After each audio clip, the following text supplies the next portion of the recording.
Assalamualaikum warahmatullahi wabarakatuh. Alhamdulillahi rabbil alamin. Hamdan katsiran tayyiban mubarakan fih kama yuhibbu rabbuna wa yardah. Wassalatu wassalamu ala asyrafil anbiya'i wal mursalin nabiyina Muhammadin wa ala alihi wa sahbihi ajma'in. Amma ba'd. Kaum muslimin yang dirahmati Allah Subhanahu wa taala, pertama-tama marilah kita memuji Allah. Kita bersyukur kepada Allah Subhanahu wa taala atas nikmat yang diberikan kepada kita semua sehingga kita dapat melanjutkan kembali pembahasan kita dari Al-Qawaid Al-Jami'ah ala Kitab At-Tauhid yang disusun oleh Ahmad ibn Aqil Al-Anzi hafizahullah ta'ala. Semoga apa yang kita bahas bermanfaat dan dapat kita amalkan dalam kehidupan kita sehari-hari. Kemudian salawat serta salam kepada baginda Rasulullah sallallahu alaihi wasallam beserta para keluarga-keluarganya dan sahabat-sahabatnya, serta orang-orang yang selalu istiqamah mengikuti sunnah beliau hingga hari kiamat. Kaum muslimin yang dirahmati Allah Subhanahu wa taala, pada pembahasan kali ini kita akan melanjutkan ke al-qa'idatu tsaniyah, yaitu kaidah yang kedua dari kaidah yang diambil dari kitab At-Tauhid oleh Syekh Muhammad ibn Abdul Wahhab rahimahullah.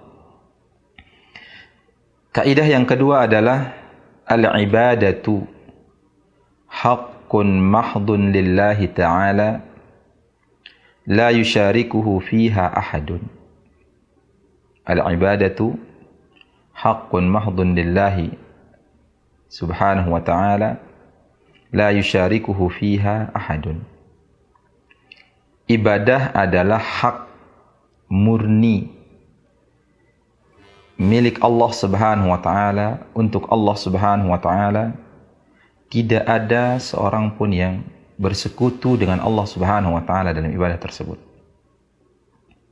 Artinya apa? Fala tusraful ibadatu illa lillahi ta'ala wahdahu la syarikalah. Artinya adalah janganlah kita memalingkan, mengarahkan ibadah kita kecuali hanya kepada Allah Subhanahu wa taala yang tidak ada sekutu baginya. Sebagaimana firman Allah Subhanahu wa taala, "Wa ma khalaqtul jinna wal insa illa liya'budun." Tidaklah aku menciptakan jin dan manusia kecuali untuk beribadah kepadaku, kecuali untuk mentauhidkanku, kata Allah Subhanahu wa taala. Dan dalam ayat yang lain Allah Subhanahu wa taala berfirman, "Wa laqad ba'athna fi kulli ummatin rasulan an i'budullaha wajtanibut taghut." Allah Subhanahu wa taala berfirman, sungguh kami telah mengutus di dalam setiap umat seorang rasul, seorang utusan. Tujuannya apa? Diutusnya para rasul, tujuannya adalah an i'budullah, supaya orang-orang beribadah hanya kepada Allah Subhanahu wa taala. Wajtanibut taghut, dan meninggalkan taghut, meninggalkan semua sesembahan-sembahan selain Allah Subhanahu wa taala. Begitu juga dalam ayat yang lain Allah Subhanahu wa taala berfirman, wa'budullaha wala tusyriku bihi syai'a, dan beribadahlah dan tauhidkanlah Allah Subhanahu wa taala. Beribadahlah hanya kepada Allah Azza wa Jalla, wala tusyriku bihi syai'a, dan janganlah kalian menyekutukannya dengan sesuatu apapun. Apapun itu, umum, syai'an. dalam hadis Nabi sallallahu alaihi wasallam yang muttafaqun alaih, haqqullahi 'ala al-'ibad an ya'buduhu wa la yusyriku bihi syai'a. Rasulullah sallallahu alaihi wasallam bersabda, hak Allah dari hamba, hak Allah dari kita, dari makhluk. Apa hak Allah? Hak Allah adalah an ya'budu, supaya kita beribadah hanya kepada Allah, wala yusyriku bihi syai'a, dan tidak menyekutukan Allah Subhanahu wa taala dengan sesuatu apapun. Ini adalah hak Allah. Maka ada beberapa catatan yang perlu kita perhatikan dari kaidah ini terkait tentang ibadah merupakan murni hak Allah. Tidak boleh kita arahkan kepada selain Allah. Yang mana hakikat ibadah itu apa? Haqiqatul ibadati hiya kullu ma yuhibbuhu Allah wa yardah minal a'mali wal aqwali adh-dhahirati wal batinah. Hakikat ibadah adalah segala semua sesuatu yang dicintai dan diridhai oleh Allah Subhanahu wa taala. Baik itu perbuatan, perkataan yang nampak maupun yang tidak nampak. Atau sebagaimana yang sering kita dengar dari ungkapan Syekhul Islam Taimiyah rahimahullah tentang ibadah, ismun jami'un likulli ma yuhibbuhu Allah wa yardah. Yaitu suatu nama yang mencakup segala apa yang dicintai dan diridhai oleh Allah Subhanahu wa taala minal a'mal wal aqwali adh-dhahirati wal batinah, dari amal-amal perbuatan, dari ucapan-ucapan baik yang nampak maupun yang tidak nampak. Itu yang pertama. Yang kedua adalah al-marja'u fi kaunil fi'li awil qawli ibadah huwa al-Qur'an wa sahihu sunnatin Nabi sallallahu alaihi wasallam. Ini yang paling penting yang perlu kita perhatikan, apa itu ibadah. Ibadah segala sesuatu yang dicintai dan diridhai oleh Allah. Kemudian, dari mana kita katakan sesuatu ini ibadah? Mana rujukannya? Rujukannya adalah sesuatu itu ibadah, baik itu perbuatan maupun ucapan, rujukannya adalah Al-Quran dan sunnah Nabi sallallahu alaihi wasallam yang sahih. Dan itu diketahui dengan beberapa hal. Yang pertama itu diketahui kullu amalin au qawlin ja'al amru bihi wal hathu alaihi fahuwa ibadah. Yang pertama adalah semua perbuatan, semua ucapan yang ada perintahnya, ada anjuran untuk melakukannya di dalam Al-Quran dan Sunnah, maka dia ibadah.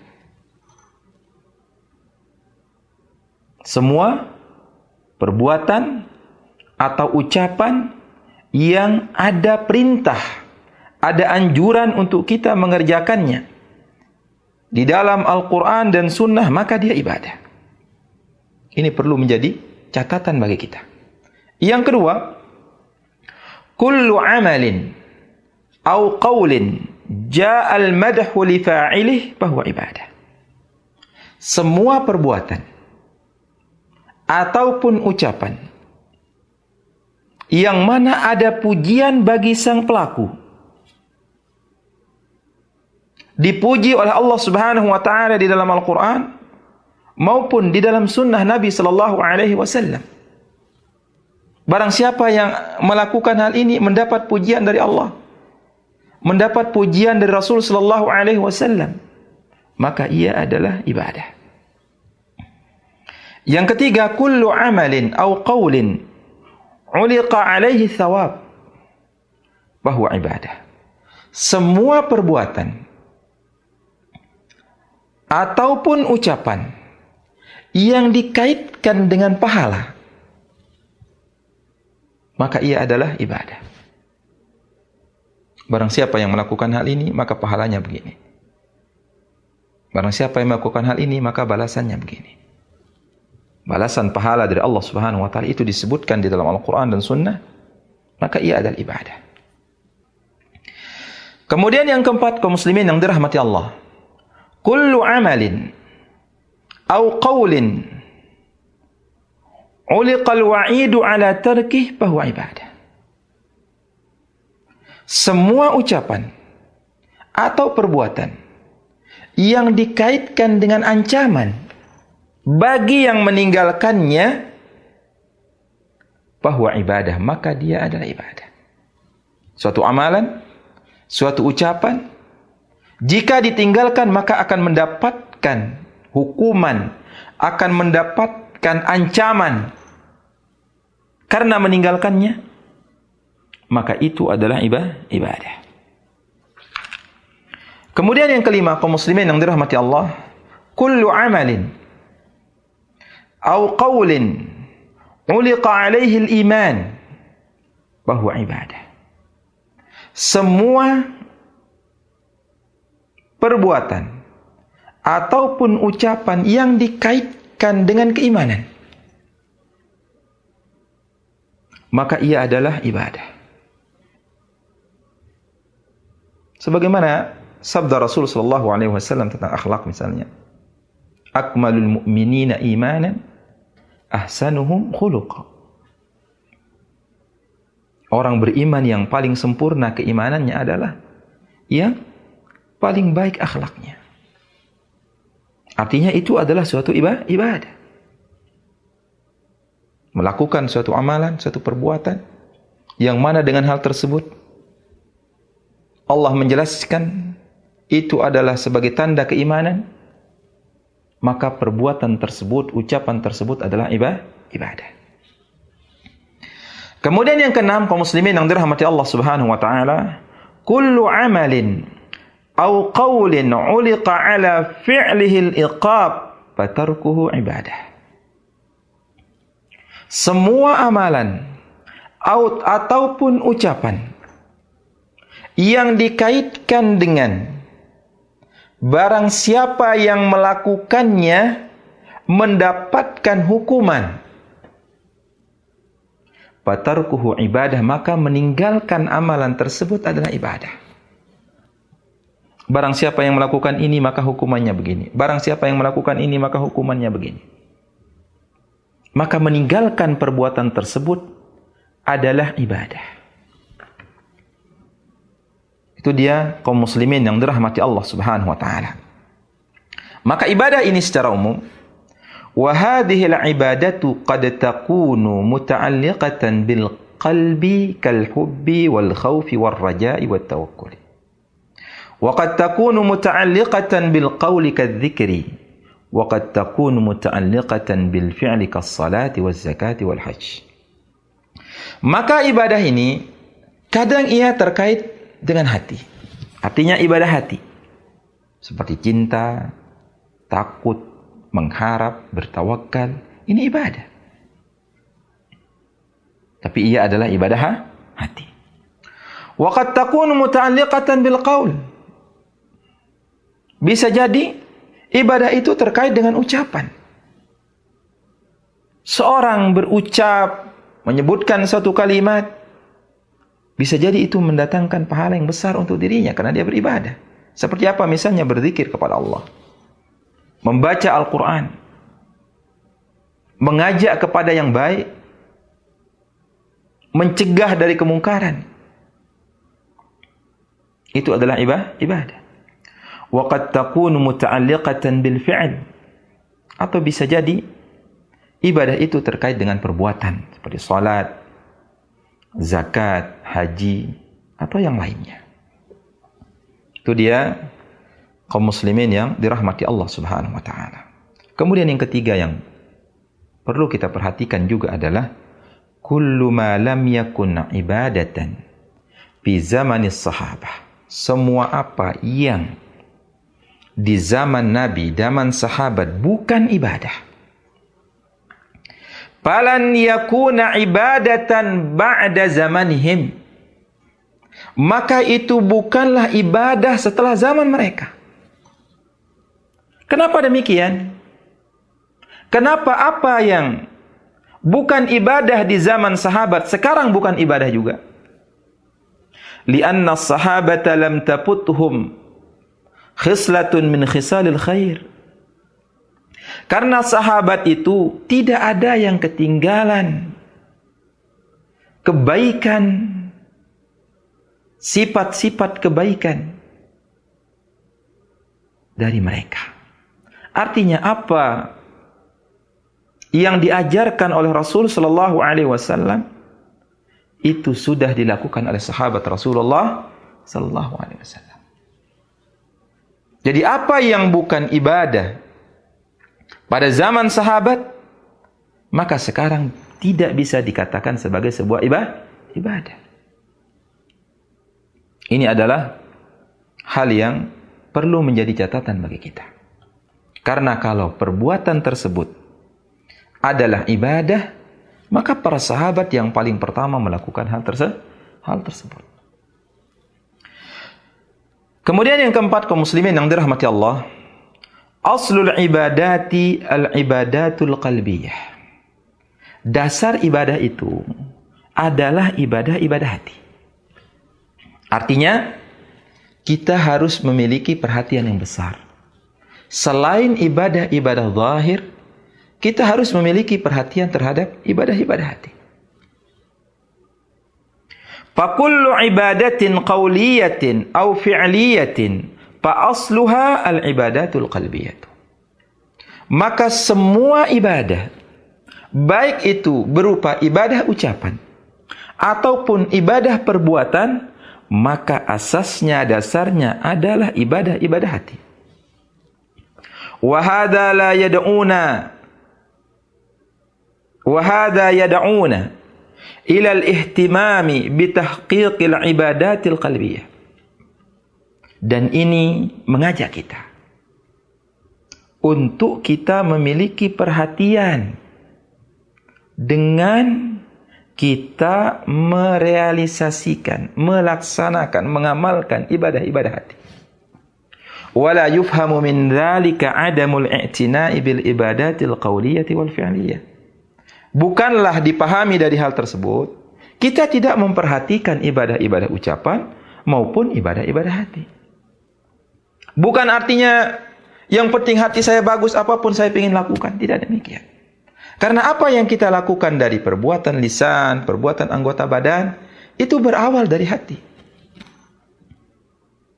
Sehingga selain kita memiliki perhatian yang besar terhadap ibadah-ibadah hati, kita juga harus memiliki perhatian terhadap ibadah-ibadah yang zahir, baik itu ucapan maupun perbuatan. Karena itu gambaran dari apa yang ada dalam hati kita.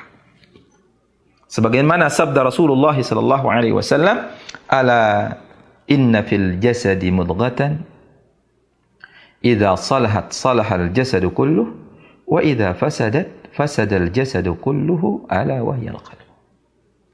Ketahuilah sesungguhnya di dalam jasad ini, di dalam badan ini ada segumpal daging. Apabila dia baik, maka baik jasad itu seluruhnya. Maka baik apa yang dilakukan oleh anggota badan kita. Wa idza fasadat, apabila dia rusak, fasadal jasadu kulluh, maka jasad ini akan rusak. Apa yang kita lakukan juga rusak. Ala wahyal qalb, ketahuilah sesungguhnya dia adalah hati. Di antara ibadah hati adalah keikhlasan misalnya. Bisa jadi ruku kita bagus, sujud kita bagus, amal perbuatan kita bagus secara zahir. Tapi di sana mungkin ada yang rusak dari hati kita. Ada riya di sana, ada sombong di sana, ada tak ujub di sana, dan lain sebagainya dari hal-hal yang merusak amal.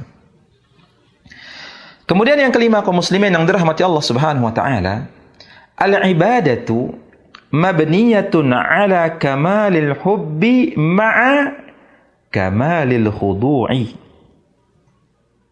Ini penting ini.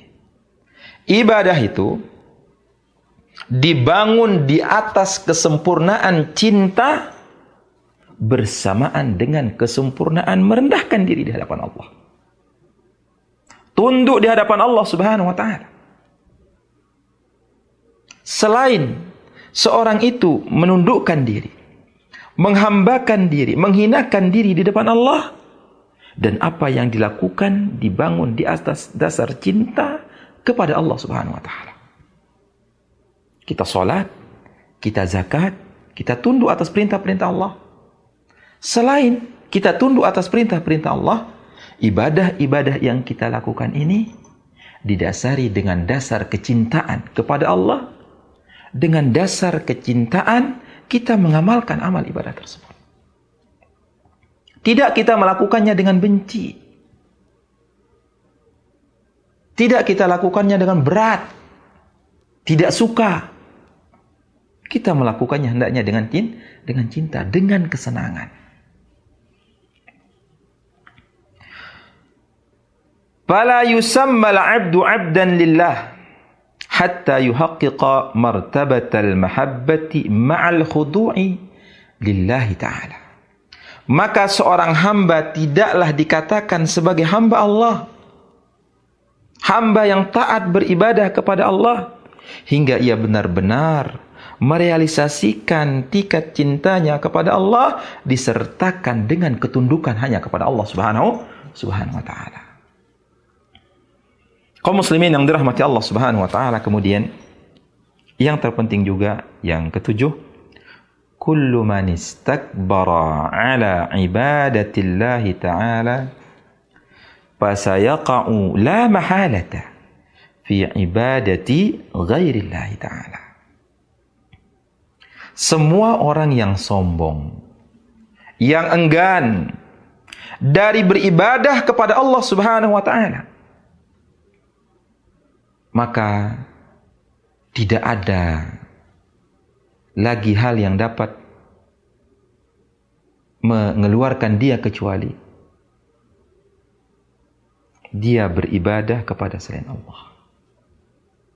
Artinya ketika orang tidak mau beribadah kepada Allah, otomatis dia akan beribadah kepada selain Allah Subhanahu wa taala. Karena itu memang dasar manusia sebagai hamba. Ketika dia tidak menghambakan dirinya kepada Allah, maka dia akan menghambakan dirinya kepada selain Allah. Karena memang sifat kehambaannya itu ada pada dirinya. Sehingga orang ketika tidak menemukan sesembahan yang pas, maka dia akan mencari sesembahan yang lain. Maka orang yang sombong dari beribadah kepada Allah, orang yang enggan beribadah kepada Allah, maka dia otomatis akan beribadah kepada selain Allah Subhanahu wa taala. Kemudian yang kedelapan, kaum muslimin yang dirahmati Allah, terkait tentang ibadah, ada syarat yang perlu kita perhatikan. La yaqbalullahu al-ibadata illa bi syartaini. Allah Subhanahu wa taala tidak akan menerima ibadah kecuali dengan dua syarat. Huma al-ikhlas. Yang pertama adalah ikhlas. Bihaitsu takunu lillahi ta'ala duna ma siwahu. Di mana ibadah yang kita lakukan itu murni karena Allah, murni hanya kepada Allah, tanpa kepada siapapun selain Allah Subhanahu wa taala. Jadi yang kita ibadahi hanya Allah. Ikhlas karena Allah, bukan karena yang lain. Yang kedua, al-mutaba'atu lin-nabi sallallahu alaihi wasallam. Yang kedua, hendaknya kita mutaba'ah, mengikuti Rasul sallallahu alaihi wasallam. Karena yang namanya ibadah itu apa yang diajarkan oleh Rasul sallallahu alaihi wasallam.